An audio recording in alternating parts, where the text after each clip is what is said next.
कि इस समय आपके जीवन का सबसे बड़ी समस्या क्या है, तो शायद आप कहेंगे पैसे की कमी, परिवार की चिंता, नौकरी का तनाव या भविष्य का डर। लेकिन यदि इन सब के पीछे छिपी असली समस्या खोदी जाए तो वो केवल एक है, अशांत मन। जिस दिन मन शांत हो जाता है उस दिन जीवन की आधी समस्याएं छोटी लगने लगती है।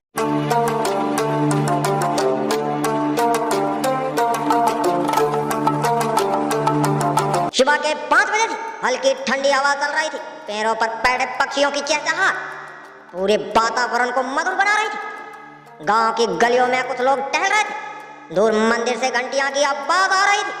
प्राकृतिक अपनी पूरी सुंदरता के साथ नए दिन का स्वागत कर रही थी। लेकिन इस सुंदर सुबह के बीच एक व्यक्ति था जिसके भीतर तूफान चल रहा था। उसका नाम था कमलकांत। चेहरे पर थकान, आंखों के नीचे काले घेरे, माथे पर चिंता की लकीरें और मन में अनगिनत सवाल। बाहर से वो बिल्कुल सम्मान दिखता था, लेकिन भीतर ऐसे लगता था जैसे कोई लगातार उसे खींच रहा हो। कमलकांत ने कई बार खुद से पूछा, मेरे पास परिवार है, घर है, 2 वक्त की रोटी है, फिर वे मुझे अशांति क्यों नहीं मिलती? ये सवाल उसे दिन रात परेशान करता था। वो रात में देर तक जागता रहता, कभी भविष्य की चिंता, कभी बीते हुए समय का पछतावा, कभी लोगों की बातें, कभी अपनी असफलताएं। सोते समय सोचता कल से सब ठीक कर दूंगा, लेकिन अगली सुबह फिर वही बेचैनी। एक दिन उसकी मुलाकात लेखक मल्होत्रा से हुई। मल्होत्रा लोगों के मन को समझने के लिए जाने जाते थे। वो किताबों से कम और जीवन से ज्यादा सीखे थे। कमलकांत उनके पास बैठ गया। कुछ देर दोनों चुप रहे, फिर मल्होत्रा ने मुस्कुराकर पूछा, कमलकांत क्या बात है, आज तुम्हारी आंखें कुछ और ही कहानी कह रही है। कमलकांत ने गहरे सांस ली। सर, मैं बहुत अशांत रहता हूँ। क्यों? पता नहीं, क्या कोई परेशानी है? समस्या तो बहुत है, लेकिन लगता है कि समस्या बाहर नहीं, मेरे अंदर है। तुम्हें पता है दुनिया का सबसे कठिन युद्ध कौन सा है? कमलकांत ने सर हिलाया। अपने मन से लड़ने का युद्ध। ये सुनकर कमलकांत चुप हो गया। मल्होत्रा बोले, मन बंदर की तरह होता है, एक पल वर्तमान में रहता है, दूसरे ही पल 10 साल पीछे पहुंच जाता है, फिर अगले ही क्षण भविष्य से भागने लगता है। जो मन को पकड़ना सीख गया उसके जीवन को पकड़ लिया। कमलकांत ध्यान से सुन रहा था। मल्होत्रा ने जमीन पर पड़ी एक सूखा पत्ता उठाया। देखो इस पत्ते को, जब तक ये पेड़ से जुड़ा था हवा भी इसे गिरा नहीं सकी, लेकिन जैसे ही इसका संबंध टूट गया, हल्की सी हवा भी इसे इधर से उधर उड़ाने लगी। इसी तरह जब मनुष्य धैर्य और आत्मविश्वास से जुड़ा रहता है तब जीवन के तूफान भी उसे नहीं गिरा पाते। कमलकांत ने पहली बार महसूस किया कि शायद उसकी समस्या बाहर नहीं भीतर है। वो बोला, लेकिन सर मन शांत कैसे होगा? मल्होत्रा ने उत्तर नहीं दिया। उन्होंने सामने तालाब की ओर इशारा किया। तालाब का पानी बिल्कुल स्थिर था। कुछ देर बाद एक बच्चे ने उसमें छोटा सा पत्थर फेंका। लहरें उठी। मल्होत्रा बोले, क्या तुम्हें अपना चेहरा दिखाई दे रहा है? नहीं। क्यों? क्योंकि पानी हिल रहा है। बस यही तुम्हारे प्रश्न का पहला उत्तर है। जब मन में इच्छाओं, डर, क्रोध, ईर्ष्या, तुलना और चिंता की लहरें उड़ती रहती है तब इंसान अपने असली स्वरूप को नहीं देख पाता। कमलकांत की आंखें नम हो गई। उसे लगा जैसे कोई उसके मन की आईना साफ कर रहा हो। मल्होत्रा ने आगे कहा, आज के इंसान दुनिया जीतना चाहता है, लेकिन अपने मन पर विजय नहीं पा रहा, इसलिए उसके साथ साधन तो है पर शांति नहीं। कमलकांत ने पूछा, क्या हर व्यक्ति ऐसा ही होता है? मल्होत्रा बोले, लगभग हर व्यक्ति। फर्क सिर्फ इतना है कि कुछ लोग अपने दर्दों को छिपा लेते हैं और कुछ लोग उसे स्वीकार कर लेते हैं। एक दिन कमलकांत देर तक मल्होत्रा के साथ बैठा रहा। सूरज ऊपर चढ़ चुका था। लोग अपने अपने कामों में लग गए, लेकिन कमलकांत के भीतर पहली बार एक नया प्रश्न जन्म ले चुका था। क्या मेरा मन सच में मेरा है या मैं ही अपने मन का गुलाम बन चुका हूँ? घर लौटते समय उसने रास्ते में कई लोगों को देखा। कोई जल्दी में था, कोई मोबाइल में खोया, कोई किसी से झगड़ रहा था। उसे लगा कि शायद हर व्यक्ति अपने भीतर किसी न किसी अदृश्य लड़ाई से लड़ रहा है। रात को बरसों बाद उसने डायरी खोली और केवल एक पंक्तियां लिखी, आज मुझे पहली बार एहसास हुआ कि मेरी सबसे बड़ी लड़ाई दुनिया से नहीं, अपने मन से। उसी रात उसने निश्चय किया कि वो अपने अशांत मन का कारण खोजे, लेकिन उसे नहीं पता था कि ये यात्रा आसान नहीं होगी, क्योंकि मन को समझाना संसार को समझाने से अधिक कठिन होता है। सुबह की पहली किरण खिड़की से कमरे में आई, लेकिन कमलकांत की आंखें उससे पहले ही खुल चुकी थी।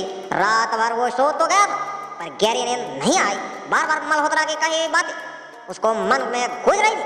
सबसे बड़ा युद्ध अपने मन से होता है। वो उठा, बाहर आंगन में गया और आसमान की ओर देखने लगा।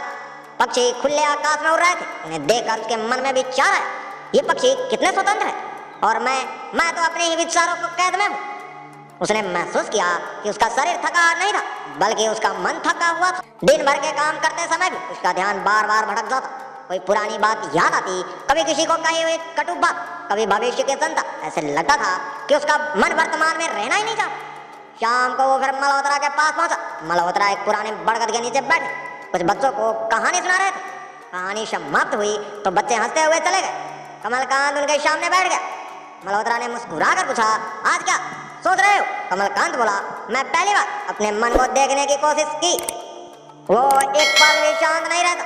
मल्होत्रा ने कहा, यही तो मन का स्वभाव है, लेकिन यदि उसे दिशा ना दी जाए तो वो वही मन जीवन को कठिन बना देता है। कमलकांत ने पूछा, क्या मन हमेशा आसान ही रहेगा? मल्होत्रा ने उत्तर दिया, नहीं, लेकिन पहले यह समझना होगा कि अशांति आती कहां से। उन्होंने मिट्टी पर एक वृत्त बनाया और उसके बीच में लिखा मन, फिर उसके चारों ओर 5 शब्द लिखे, तुलना, अपेक्षा, भय, मोह, अहंकार। उन्होंने कहा, अधिकतर लोगों का मन इन्हीं 5 कारणों से अशांत रहता है। कमलकांत ध्यान से सुनने लगा। पहला कारण तुलना। मल्होत्रा बोले, आज मनुष्य अपनी खुशी अपने जीवन से नहीं, दूसरों को जीवन से तय करता है। पड़ोसी ने नई गाड़ी ले ली तो दुख, किसी मित्र को 2 नत्ती मिली तो बेचैनी, किसी ने बड़ा घर बना लिया तो अपनी झोपड़ी भी छोटी लगने लगी।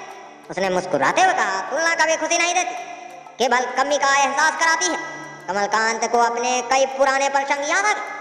उसने भी कई बार दूसरों से अपनी तुलना की। दूसरा कारण अपेक्षा। मल्होत्रा बोले, हम चाहते हैं कि लोग हमारी इच्छा के अनुसार व्यवहार करें। जब ऐसा नहीं होता तो मन दुखी हो जाता है। उन्होंने पूछा, यदि तुम किसी से सम्मान की उम्मीद करोगे और वो ना मिले तो दुख होगा या नहीं? कमलकांत ने सर हिलाकर कहा, होगा।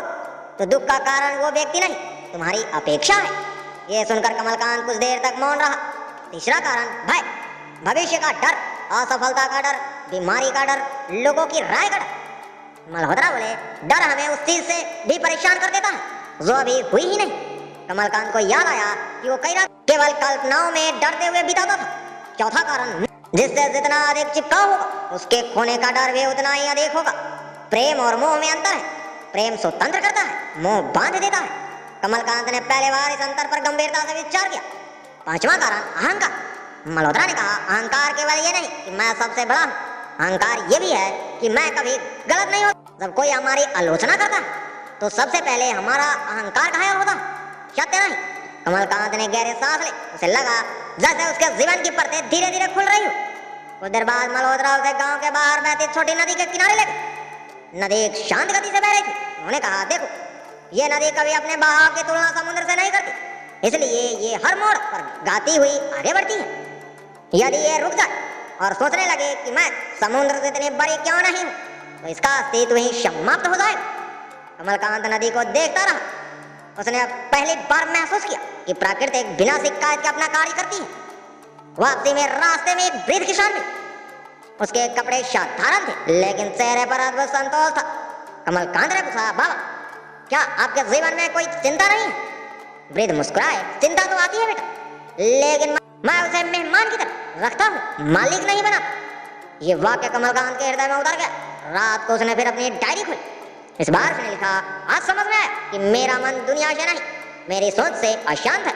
तुलना, अपेक्षा, भय, मोह और अहंकार ने मेरे भीतर ऐसा शोर पैदा कर दिया है कि मैं अपनी आत्मा की आवाज ही नहीं सुन पा रहा। अगले ही क्षण उसने डायरी के नीचे एक और पंक्ति लिखी, यदि बीमारी का कारण समझ में आता तो इलाज का रास्ता भी मिल जाता है। वो मुस्कुराया। शायद वर्षों बाद उसके चेहरे पर सच्ची मुस्कान, लेकिन मल्होत्रा जानते थे कि कारण जान लेना पर्याप्त नहीं हो। सुबह समय सूरज की हल्की किरणें धरती पर फैल रही थी। हवा में ताजगी थी, लेकिन कमलकांत के भीतर अभी भी संघर्ष चल रहा था। हर क्षण इतना था कि अब वो अपने मन से भाग नहीं रहा था, बल्कि उसे समझने की कोशिश कर रहा था। पिछले कुछ दिनों में मल्होत्रा की बातें उसके जीवन का हिस्सा बन चुकी थी। वो हर रात अपनी डायरी लिखता, दिन भर अपने विचारों को देखता और ये समझने का प्रयास करता कि आखिर उसका मन कब और क्यों अशांत हो जाता है। लेकिन उसने एक बात महसूस की, मन को समझाना आसान है, बदलना कठिन। एक सुबह उसने निश्चय किया कि आज से वो अपने दिन की शुरुआत मोबाइल या चिंताओं से नहीं, बल्कि स्वयं से करे। वो गांव के बाहर खेतों की ओर निकल गए। उसकी बूंदें घास पर चमक रही थी। दूर एक किसान हल चला रहा था। कुछ बच्चे स्कूल की ओर जा रहे थे। कमलकांत ने सोचा, प्रकृति में कोई जल्दी नहीं है, फिर भी सब कुछ समय पर होता है। केवल मनुष्य ही हर समय भाग रहा है। उसी समय मल्होत्रा वहां पहुंचे। उन्होंने मुस्कुराकर पूछा, आज क्या सीखा? कमलकांत बोला, मैंने देखा कि मेरा आधा तनाव उन बातों का है जो हुई ही नहीं। मल्होत्रा हंस पड़े। मन की सबसे बड़ी आदत यही है, वो भविष्य की कल्पना से डर पैदा करता है और अतीत की यादों से दुख। वर्तमान में रहना उसे सबसे कठिन लगता है। कमलकांत ने पूछा, तो क्या वर्तमान में रहना सीखा जा सकता है? मल्होत्रा बोले, हाँ, लेकिन अभ्यास से। उन्होंने उसे 5 छोटे अभ्यास बताए। पहला अभ्यास, सुबह स्वयं से मिलो।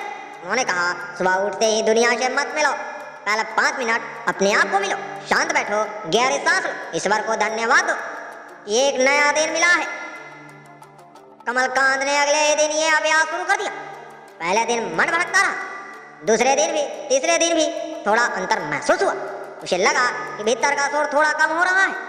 दूसरा अभ्यास, शिकायत कम, धन्यवाद अधिक। मल्होत्रा ने कहा, जिस व्यक्ति को केवल कमी दिखाई देती है उसका मन कभी शांत नहीं होता। उन्होंने कमलकांत से पूछा, हर रात 3 ऐसी बातें लिखो जिनके लिए तुम आभारी हो। पहली रात कमलकांत ने लिखा, मेरे माता पिता स्वस्थ हैं, मुझे मेहनत करने की शक्ति मिली है, आज किसी से झगड़ा नहीं हुआ। धीरे धीरे उसका ध्यान समस्याओं से हटकर आशीर्वादों पर जाने लगा।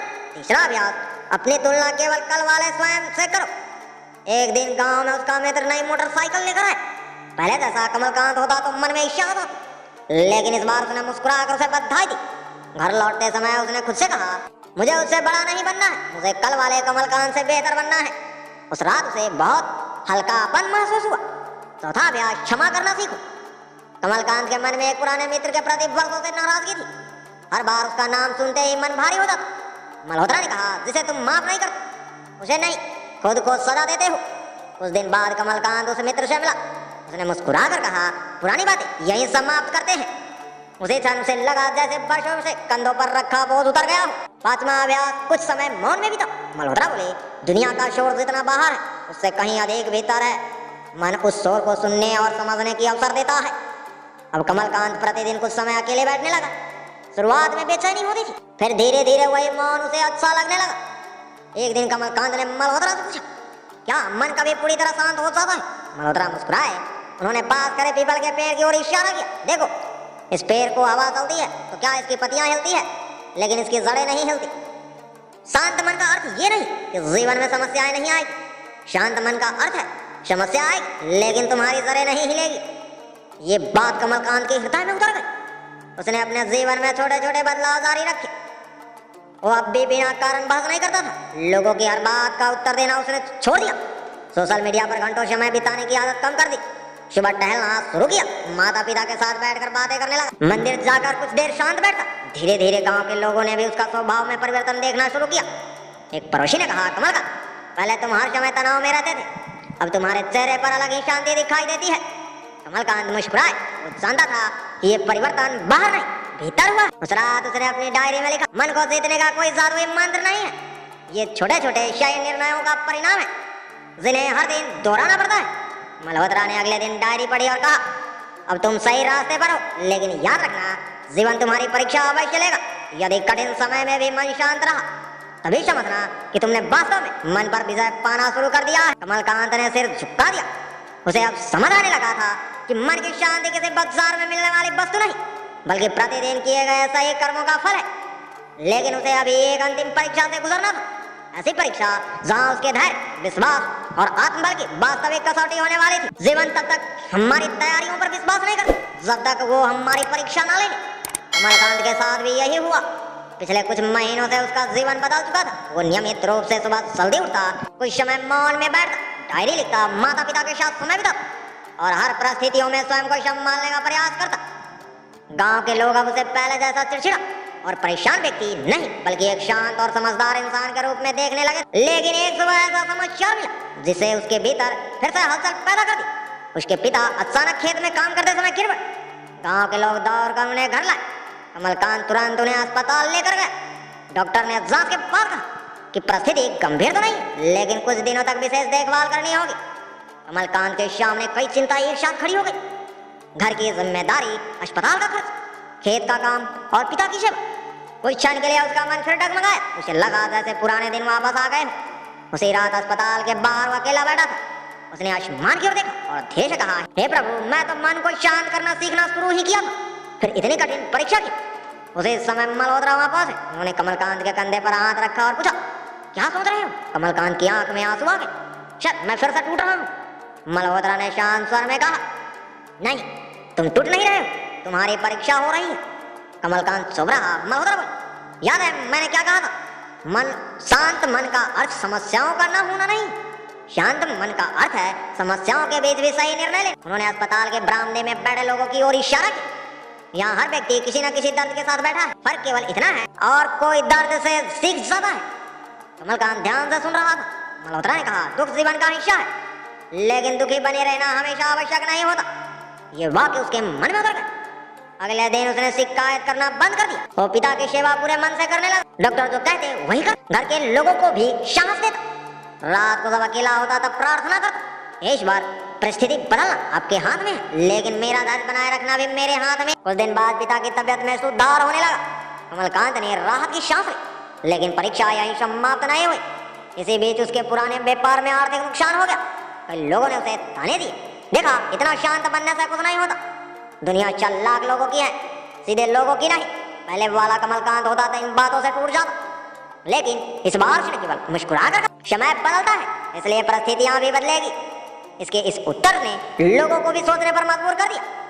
एक शाम वो फिर मल्होत्रा के साथ नदी किनारे बैठा था। सूरज धीरे धीरे डूब रहा था, आकाश के रंग बदल रहे थे। मल्होत्रा ने पूछा, अब बताओ, तुम्हारे जीवन में क्या बदला है? कमलकांत ने मुस्कुरा कर कहा, पहले समस्या आती है, मैं घबरा जाता था, अब समस्या आती है तो मैं पहले अपने मन को संभालता हूँ।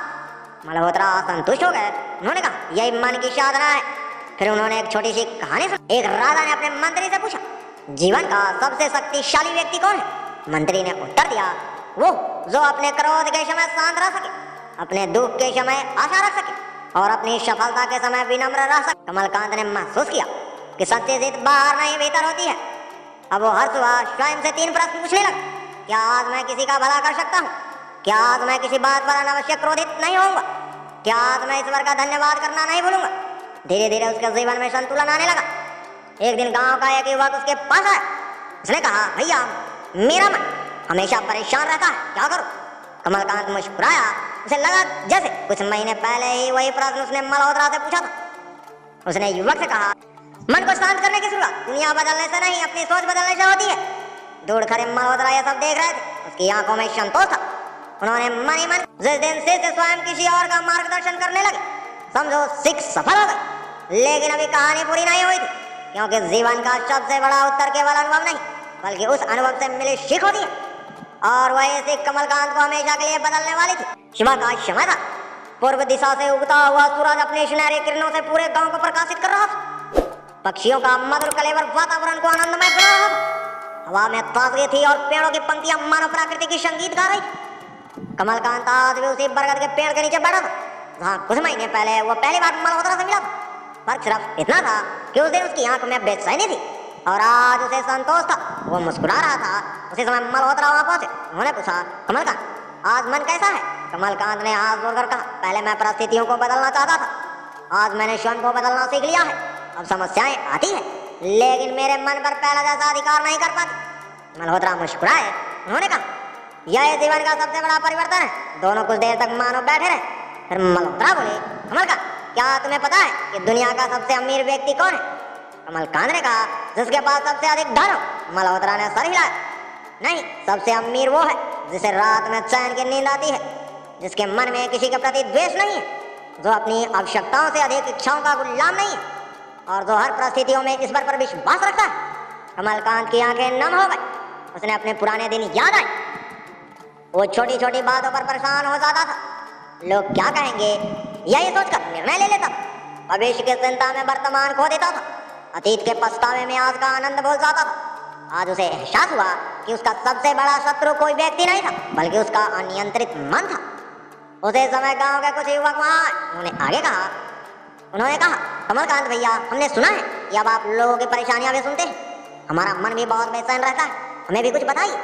कमलकांत ने मुस्कुराकर उन्हें अपने पास बैठाया। उसने कहा, मैं गुरु नहीं हूँ, मैं भी कभी तुम्हारी तरह परेशान रहता था, लेकिन मैंने एक बात सीखी है, मन को जीतने का रास्ता बाहर नहीं भीतर जाता है। फिर उसने युवाओं से कहा, मन को शांत रखने के 10 सरल नियम हैं। हर सुबह ईश्वर का धन्यवाद करो, अपनी तुलना किसी और से मत करो, जो बदल नहीं सकते उसे स्वीकार करना सीखो, दूसरों को क्षमा करो ताकि तुम स्वयं मुक्त हो सको। हर दिन कुछ समय मौन में बैठो, माता पिता और बड़ों का सम्मान करो, अपने शरीर और स्वास्थ्य का ध्यान रखो, कम बोलो लेकिन अच्छा बोलो। हर रात अपनी गलतियां की समीक्षा करो, जीवन जो मिला है उसके लिए आभार व्यक्त करो। सभी युवक ध्यान से सुनते रहे। उसमें से एक ने पूछा, भैया क्या कभी आपका मन फिर से अशांत नहीं होता? कमलकांत मुस्कुराया और बोला, खुदा है मैं भी इंसान हूँ, फर्क सिर्फ इतना है कि पहले मैं मन के पीछे चलता था, अब मन को सही दिशा देने की कोशिश करता हूँ। इतने में मल्होत्रा ने कहा, यही बात हर व्यक्ति को समझनी चाहिए, मन को दबाना नहीं, मन को समझाना है। फिर उन्होंने अंतिम बार कमलकांत से कहा, याद रखना जीवन में 3 बातें कभी मत भूलना, समय बदलता है, परिस्थितियां बदलती है, लेकिन यदि चरित्र और धैर्य नहीं बदलते तो अंततः सफलता उसी की होती है। कमलकांत ने उसके चरण स्पर्श किए। उसने कहा, आपने मुझे कोई चमत्कार नहीं दिया बल्कि स्वयं को पहचानने का मार्ग दिया। मल्होत्रा ने उत्तर दिया, सच्चा गुरु रास्ता दिखाता है, चलना शिष्य को ही पड़ता है। उस दिन से कमलकांत ने अपने जीवन का एक नया उद्देश्य बना लिया। वो हर रविवार गांव के युवाओं, बच्चों और बुजुर्गों के साथ बैठता, जीवन के अनुभव साझा करता और लोगों को ये समझाने का प्रयास करता कि मानसिक शांति किसी दवा से नहीं बल्कि सही सोच, सही आदतों और सही कर्मों से आती है। धीरे धीरे उसका छोटा सा प्रयास पूरे गांव में प्रेरणा का कारण बन गया। लोग कहते हैं पहले कमलकांत सलाह मांगता था, आज लोग उससे सलाह लेने आते हैं। कमलकांत हर बार मुस्कुराकर केवल एक ही बात कहता है, मैंने जीवन में केवल इतना सीखा कि मन को जीत लिया तो आधी दुनिया अपने आप जीत ली। जीवन में धन, पद, प्रसिद्धि और सुविधाएं महत्वपूर्ण हो सकती है, लेकिन यदि मन अशांत है तो इनका सबका आनंद नहीं लिया जा सकता। मन की शांति कोई एक दिन में मिलने वाली उपलब्धि नहीं, ये प्रतिदिन किए गए छोटे छोटे अच्छे निर्णयों, स्वयं कृतज्ञता, धैर्य, क्षमा और आत्मचिंतन का परिणाम है। जो व्यक्ति अपने मन को समझ लेता है वो कठिन परिस्थितियों में भी टूटता नहीं बल्कि और अधिक परिपक्व बनता है। मन की अशांति का कारण अक्सर बाहर नहीं हमारी सोच होती है। तुलना, अपेक्षा, भय और अहंकार मन को कमजोर बनाते हैं। कृतज्ञता, क्षमा, अनुशासन और वर्तमान में जीना मन की मजबूत बनाते हैं। परिस्थितियां पर हमेशा हमारा नियंत्रण नहीं होता, लेकिन अपनी प्रतिक्रिया पर अवश्य होता है। जिसने अपने मन पर विजय पाली उसे जीवन की सबसे बड़ी विजय प्राप्त कर। तो दोस्तों, कैसे लगी ये कहानी आप सभी को? हमें कमेंट में जरूर बताएं और दोस्तों के साथ ज्यादा से ज्यादा शेयर करना ना भूलें ताकि ऐसे ही मजेदार कहानियां आप सभी से मिस ना हो। चलिए मिलते हैं किसी अन्य कहानी में। जय हिंद, जय भारत।